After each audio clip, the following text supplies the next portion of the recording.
ಕಾಂಗ್ರೆಸ್ಗೆ ವೋಟ್ ಯಾಕೆ ಹಾಕ್ಬೇಕು ಅನ್ನೋದಲ್ಲ ಸರ್. ಏನಂದ್ರೆ ನಮಗೆ ಕಾಂಗ್ರೆಸ್ ಬಿಜೆಪಿ ಅನ್ನೋದಲ್ಲ ಸರ್. ಜನಗಳಿಗೆ, ಸಾಮಾನ್ಯ ಜನಗಳಿಗೆ ಯಾರು ಅನುಕೂಲ ಮಾಡ್ಕೊಳ್ತಾರೆ ಅವ್ರಿಗೆ ವೋಟ್ ಹಾಕ್ಬೇಕು.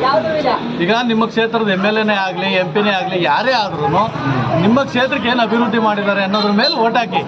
ನಮ್ಮ ಜಾತಿಯವನು, ನಮ್ಮ ಧರ್ಮದವನು, ನಮ್ಮ ಇದವನು ಅವೆಲ್ಲ ಬೇಡ ಅಂತ. ದೇಶಕ್ಕೆ ಅನುಕೂಲ ಮಾಡ್ತಾನೆ, ಸಾಮಾನ್ಯ ಜನರಿಗೆ ಅನುಕೂಲ ಮಾಡ್ತಾರೆ ಅವ್ರಿಗೆ ವೋಟ್ ಹಾಕಿ.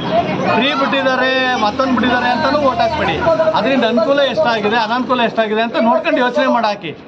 ಈಗ ನಾನು ಅನುಕೂಲನ ಒಂದು ಸರ್ಕಾರದಿಂದ ತಗೊಂಡು ಇನ್ನೊಂದು ಸರ್ಕಾರಕ್ಕೆ ನಾವು ಬೈಯೋದು ತಪ್ಪಾಗುತ್ತೆ. ಅದು BJPನಾರ ಆಗಿರಲಿ, ಕಾಂಗ್ರೆಸ್ನಾರ ಆಗಿರಲಿ. ಒಳ್ಳೇದು ಯಾವನ್ ಮಾಡ್ತಾನೆ, ದೇಶಕ್ಕೂ ಒಳ್ಳೇದು ಮಾಡಬೇಕು, ಜನಗಳಿಗೆ ಅಭಿವೃದ್ಧಿನೂ ಆಗಬೇಕು, ಎರಡೂ ಇರಬೇಕು. ಸುಮ್ಮನೆ ಏನೇನೋ ಮಾಡ್ಕೊಂಡು ನಾವು ಅವ್ರನ್ನ ಬೈಯೋದು, ಇವ್ರನ್ನ ಬೈಯೋದು ಬೇಡ, ಯಾರನ್ನ ಬೈಯೋದು ಬೇಡ. ಒಳ್ಳೇದಾಗಲಿ. ಏನ್ ಅನುಕೂಲ ಆಗಿದೆ ಕಾಂಗ್ರೆಸ್? ನಮ್ಗೆ ಅಷ್ಟ ಕೊಟ್ಟದ, ಅನ್ನ ಕೊಟ್ಟದ. ಕಾಂಗ್ರೆಸ್ ನಮ್ಗೆ ಬೇಕು. ನಿಮ್ ಪ್ರಕಾರ ಯಾರು ಗೆಲ್ಬೇಕು? ಎಲ್ಲ ಕಾಂಗ್ರೆಸ್. ಯಾರು ಗೆಲ್ಬೇಕು? ಇಲ್ಲಿ star Chandru, Rahul Gandhi prime minister ಆಗ್ಬೇಕು.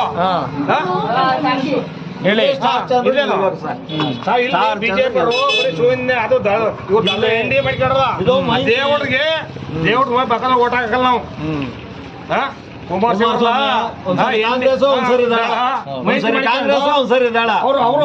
ಒಟ್ಟಲ್ಲಿ ಜನಕ್ಕೆ ಅವ್ರ ಅನುಕೂಲ ಆಗ್ಬೇಕು. ಅವ್ರ ಜನಕ್ಕಲ್ಲ ಅವ್ರು ಹೇಳೋದು, ಅವ್ರ ಅನುಕೂಲ ಹಾಕಿರ್ತಾರೆ.